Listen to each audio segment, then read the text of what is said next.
Comecei a minha trajetória na Faculdade de Medicina, a antiga Faculdade Católica de Medicina de Porto Alegre, hoje é a Universidade Federal de Ciências da Saúde de Porto Alegre.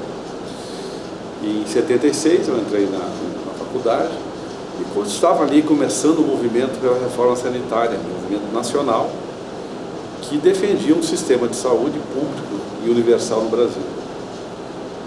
E esse movimento, ele teve uma adesão grande de estudantes, né? Eu fui presidente do centro acadêmico, 22 de março, que era da faculdade, e comecei a participar dos eventos que foram preparatórios à retomada da democratização brasileira e, junto com ela, a construção de um sistema de saúde público universal brasileiro. Aí teve muitas conferências, tinha conferência de saúde da família, né? Encontros de saúde comunitária, que ocorreram em várias capitais do Brasil, a gente participava. Eu participei do Congresso da UNE, de reconstrução da UNE, e o SUS ele aparece junto com a democracia. Ele só consegue se efetivar, né, chegando em 86, na 8ª conferência, porque foi com a derrota da ditadura militar. E aí nós conseguimos colocar na pauta um sistema de saúde pública. Então eu estive na universidade, depois fiz minha residência médica na Unidade Sanitária Murialdo, da Secretaria de Estado da Saúde do Rio Grande do Sul. Foi o primeiro centro formador de médico de família no Brasil. Ele veio, foi montado mais ou menos similar ao que tinha na Inglaterra, né? Os GPs, que chamam General Practice, são médicos generalistas. E na época, alguns profissionais, alguns médicos do Rio Grande do Sul resolveram colocar essa nova especialização. Acho que isso começou em 77, eu fiz 81, aliás, 82 e 83. Dali, eu militei muito no movimento social, no movimento estudantil. Depois eu comemorava na região do Murialdo, eu era o presidente da Associação de Moradores e era médico do bairro também, né, onde eu fazia residência. E a gente ajudou a montar a União de Associações de Moradores de Porto Alegre e reestruturação da Federação das Associações de Moradores, e criamos a Confederação Nacional de Associações de Moradores, que eu participei ativamente, né. E na 8ª conferência, inclusive, eu coordenei a bancada para ajudar. Tu imagina, em 86 a gente conseguiu organizar a Associação de Moradores, não tinha nem fax, era do telefone. Mas tive também uma trajetória profissional depois disso, lá em seguida, eu fui convidado para ir para Camaçari, na Bahia, onde tinha um sistema totalmente municipalizado de saúde. E não tinham médicos de família lá na época, e a secretária que eu conhecia, a secretária municipal de saúde, Lígia, a Lígia me convidou para ir para lá. Aí eu fiquei durante 3 anos na Fundação de Saúde do município de Camaçari, onde fui coordenador de uma unidade de saúde, depois fui diretor médico da fundação. Eu fiquei mais uns anos por lá, e aí voltei para Gravataí, no Rio Grande do Sul, depois de 4 anos e meio lá. Aí me envolvi em seguida com o Conselho Municipal de Saúde, estudando a realidade de saúde do município, atendendo em unidades básicas de saúde municipais também. Comecei uma trajetória também de ajudar na consolidação do Conselho. E nessa luta eu acabei sendo candidato a vereador pelo PCdoB em 1996. Aí me elegi vereador e 1 ano e meio depois eu ser vereador, o então prefeito, Daniel Bordion, que era do PT, me convidou para ser o secretário municipal, porque eu vivia muito, eu era plantonista do principal hospital da cidade, eu atuava em unidade básica, então tinha uma vida muito voltada à saúde do município de Gravataí. Aí eu fiquei tive 2 mandatos de vereadores, fiquei a maior parte desses mandatos como secretário municipal de saúde. Depois disso, militei no Sindicato Médico do Rio Grande do Sul e sempre na luta da saúde pública, né? Aí, quando no segundo governo Lula, a Jussara Coni foi convidada para ser superintendente do Grupo Hospitalar da Conceição e me convidou para eu ir com ela. E aí eu fui, e lá eu fui, passei por várias funções lá. Primeiro fui gerente de ensino e pesquisa do Grupo Hospitalar da Conceição. Depois eu saí e voltei para a assessoria dela, mais direta, né? Gerente de apoio da gestão. Depois eu fui diretor superintendente do Grupo Hospitalar Conceição, em 2010. Depois eu fiquei de 2011 a 2013 como diretor técnico do grupo. E nesse processo nós fizemos algumas atividades de atendimento a situações emergenciais. Organizamos uma equipe civil que foi para o Haiti, para o terremoto do Haiti. E depois fizemos várias missões, que a gente chamava missões de saúde, onde nós organizávamos com os servidores do GHC, que conseguia ter médico, enfermeiro, no tempo disponível para fazer. E isso aí precedeu a formação da Força Nacional do SUS, da qual foi um dos fundadores da Força Nacional do SUS. E aí nós atendemos na região serrana do Rio, atendemos em locais de muito difícil acesso, em aldeias indígenas, no Acre. Depois teve também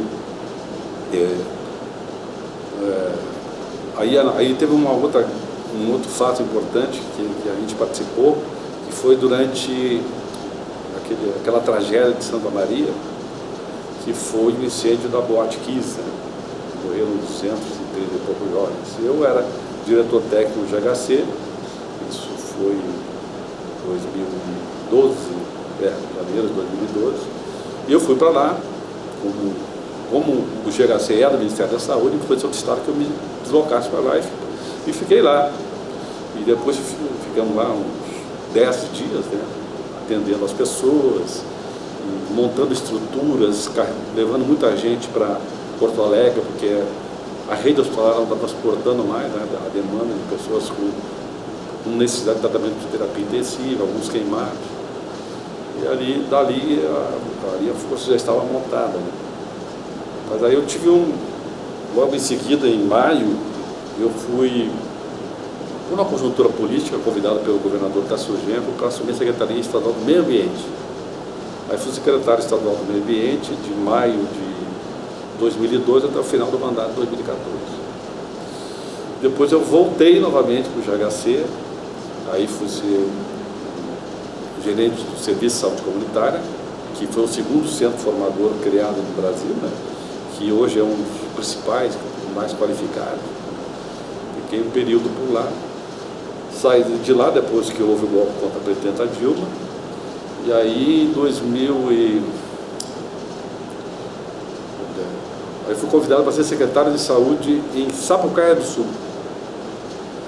Eu fiquei como secretário de saúde durante 2 anos lá, fizemos uma série colocamos residência médica, saúde da família, residência multiprofissional,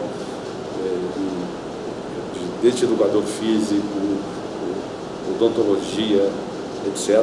E a medicina também, né? Fizemos um convênio com a Faculdade de Medicina da Unicinos, na época, que estava sem campo de estágio assim, muito adequado. Então, a nossa rede foi feito um acordo civil de campo de estágio para os alunos da medicina da Unicinos. Aí chegou em final de 2018, início de 2019, fui convidado pelo Nésio Fernandes para ir para o Espírito Santo, para montar uma fundação pública de direito privado. Por que ele me convidou? Porque quando eu fui secretário de Sapucaia do Sul, tem uma fundação hospitalar Getúlio Vargas, nesses modos, Fundação Pública de Direito Privado. E como secretário eu era o presidente do Conselho Curador. E aí eu tive um pouco de experiência, já passado pelo GHC, que é uma empresa pública que tem alguma similaridade com as fundações públicas, e aí eu fui para o Espírito Santo para ajudar a montar a Fundação Nova Capixaba, que ela foi fundada para fazer a gestão dos hospitais do Estado, fundamentalmente isso, né? Mas, além disso, é uma unidade de ensino e pesquisa, é o ICP, né? Pesquisa e inovação. Hoje ela está dirigindo 2 hospitais, eu, inclusive, sou diretor de um deles, é o Hospital Antônio Bezerra de Faria, que fica em Vila Velha, que é o pronto-socorro da cidade, e é um pouco assim a minha trajetória no SUS, né? Um pouco da trajetória política. É isso. Sensacional. Me contaram, né, que você participou da comissão de organização da 8ª Conferência de Saúde.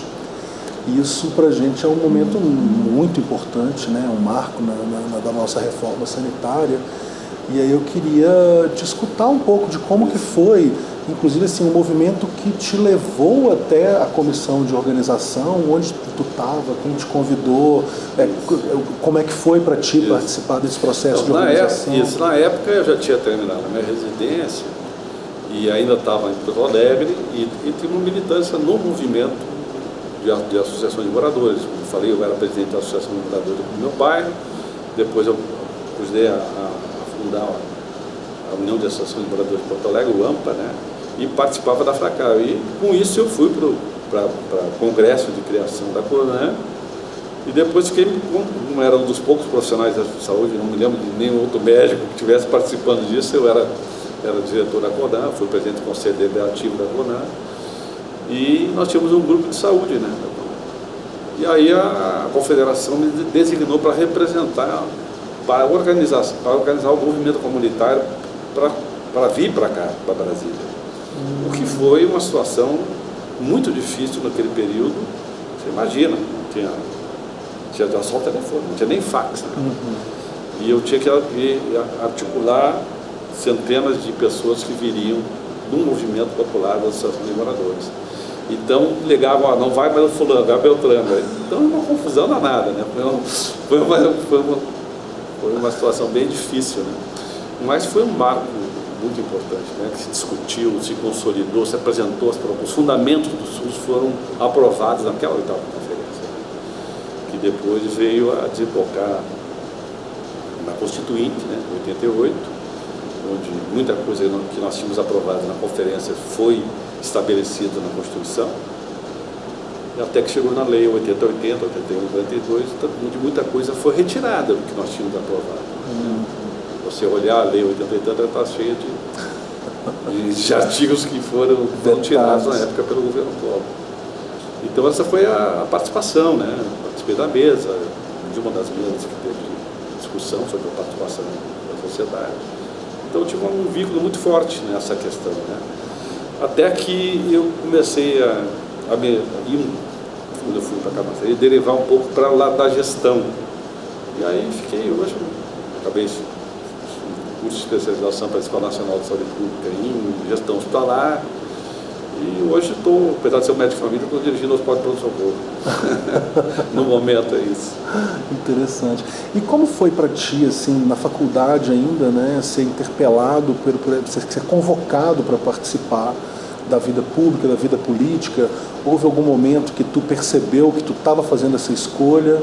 Ou foi uma coisa que foi te levando quando tu assustou, as escolhas já estavam feitas? Assim? Começou, na verdade, no movimento estudantil, quando eu era no Colégio Estadual Júlio de Castilhos, que tinha ali, que estava retomando o movimento secundarista. Eu me aproximei das ideias mais progressistas por ali. Aí, quando eu entrei na faculdade, imediatamente eu me envolvi no centro acadêmico, né? E aí comecei a ler algum material que tinha do SEB, do Centro Brasileiro de Estudo de Saúde, né? O Sérgio Arouca, que era o presidente na época, e fui participando no movimento estudantil do pessoal da medicina e nas outras profissões da saúde, onde começou a se elaborar e se discutir um projeto de saúde do país, de estudar a realidade brasileira. E foi um pouco por ali que eu derivei para o lado da política, né? Da participação política mais efetiva, né? Tanto no movimento estudantil como seguindo o movimento das associações de moradores. Legal. E o que te manteve nisso? Porque, por exemplo, um profissional médico tem muitas possibilidades, né, de trabalho, até de enriquecimento, né, mas de ser um profissional muito bem sucedido em várias áreas. O qual sentimento, qual pensamento te fez falar assim, não, é aqui que eu quero? Isso que eu quero, né? Foi quando eu tive contato com a literatura e com a prática marxista, né? Eu comecei a estudar a realidade brasileira, sabendo que a gente só conseguiria mudar esse país organizadamente, tendo estruturas de organização política que pudessem intervir para que o país tomasse outro rumo. E aí, na época ainda era clandestino, né? Quando eu estava na faculdade, eu lembro que teve uma reunião para captar militantes para o PCdoB na época, e em seguida daquela reunião houve uma desmobilização que teve a chacina da Lapa, morreram 4 dirigentes do partido, e depois o pessoal se afastou, né? Foi para a clandestinidade. Mas no final, ainda quando teve o congresso da UNE, em 79 para 80, aí retomei esse trabalho e me liguei. Até hoje eu milito no PCdoB de 79 a 80. Legal. Assinou 40 e poucos anos. Muito bom. E para a gente poder finalizar, eu queria te escutar um pouco, qual que é a avaliação que tu faz do nosso sistema sanitário hoje e para onde tu acha que a gente deve ir, qual reforma sanitária nós precisamos hoje, né? 9 conferências de saúde depois daquela 8ª, como que você sintetizaria assim, a nossa principal demanda para as reformas de hoje? O SUS, desde que foi criado, ele está sempre sob risco, né? Porque um sistema público de saúde bem estruturado, dando conta das necessidades da população, não há muita necessidade de um sistema privado. Então isso está um conflito brutal de interesses, né? E teve avanços, teve recuos, né, na sua consolidação, principalmente agora. É uma coisa meio difícil de falar, mas se não fosse a pandemia, talvez nós não tivéssemos mais o SUS hoje. Porque o projeto político que se instalou era para acabar com o SUS. O ministro foi para lá, foi com essa tarefa, né, de privatização, de saída do Estado, com aquela visão de que quem quer saúde que compra, que quer ter educação que compra, né. E aí foi um movimento de resistência. Se não tivesse sistema único de saúde, talvez não fosse 700 mil, fosse 1,5 milhão de mortes, né. E o SUS segurou essa mortandade em função da manutenção de estados e municípios, né, de projetos interessantes. Foi o que nós fizemos no Espírito Santo, na ocasião. Tivemos uma atitude liderada lá pelo nosso secretário, Gércio Fernandes, na época, onde nós demos conta, né. Não caímos na ladainha de fazer o hospital de campanha, que no fundo era uma vigarice sem tamanho, né. A gente ajudou a reestruturar os hospitais próprios do Estado, os hospitais conveniados, os filantrópicos, inclusive os hospitais privados. Tinha hospitais privados que estavam numa situação muito difícil financeiramente, mas com aporte de recurso dado pelo Estado, para que mantivesse o serviço aberto, colocasse leis de terapia intensiva. Nós tivemos um Estado muito pequeno, tem 4 milhões e 100 e poucos mil habitantes. Nós tínhamos o segundo hospital, o maior UTI da América Latina, só perdia para o hospital da USP. Qual então, que era o tivemos GHC? um grande hospital. O GHC? Não, estou falando isso aqui lá, isso já no Espírito Santo. No Espírito Santo. O hospital Jaime de Santos Neto, que foi todo transformado, um hospital relativamente novo, e colocando lá 300 e poucos leitos de terapia intensiva. E assim, toda a rede foi, e conseguimos inclusive receber pessoas de outros estados da federação para dar conta disso. Então, na verdade, o SUS salvou muita gente no Brasil, e só não foi dizimado porque teve a pandemia. E aí, se não fosse o sistema de saúde, não dava conta da pandemia. Sem falar nos crimes, né, contra a humanidade que houver nesse país, né? Quando a outra fabricante de vacinas, a Pfizer, ofereceu para o Brasil. Por que eles ofereceram para o país para fazer a primeira grande número de vacinas? Porque o Brasil tem o maior sistema de vacina do mundo. Não foi por acaso, era para a própria empresa se cacifar para vender no mundo. Se no Brasil deu certo, no resto não deu, porque pode falar o que quiser, o nosso sistema de vacina não tem muito lugar. Exemplar. vai para alguns países nos Estados Unidos, você não comprar vacina, você não tem vacina, não tem acesso, né? E aí houve aquela coisa de tentarem cobrar $1 por cada dose de vacina.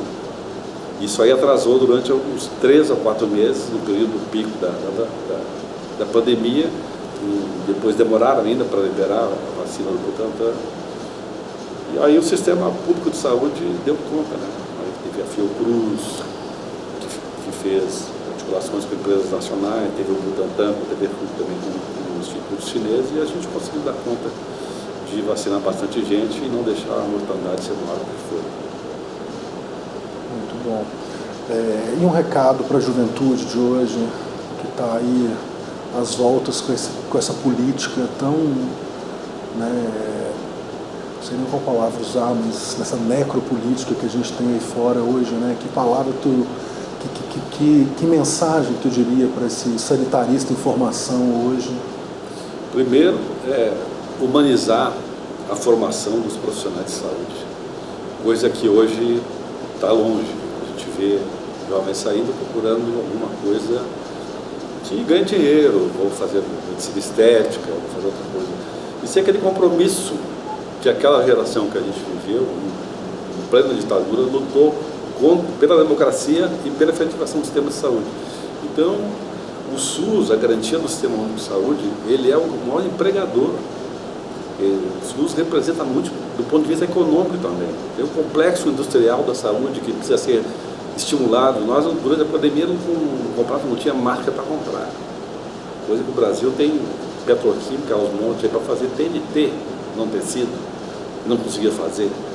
Não conseguia ter fábrica de respirador. Me lembro, na década de 70 tinha fábrica de respirador em Porto Alegre. E nós não conseguimos respiradores aqui. Então, um país que não consegue produzir medicamentos essenciais, não consegue produzir insulina humana, não consegue ter equipamentos, ele está à mercê de outros países. Ele não consegue ter um país soberano. Isso é uma luta de soberania nacional. Então, essa compreensão, né, que a gente tem que ter com os novos atores que estão entrando escolhendo a carreira da saúde, sabe que a gente tem que gostar de gente, fundamentalmente isso. Quem não gosta de gente não vai para a saúde, vai fazer outra coisa, porque a gente trata com pessoas, né? A gente lidera pessoas que tratam com pessoas. Isso então é fundamental, ter essa visão humanista. Acho que é isso que está faltando. Muito bom. Ney, muito obrigado. Maravilha.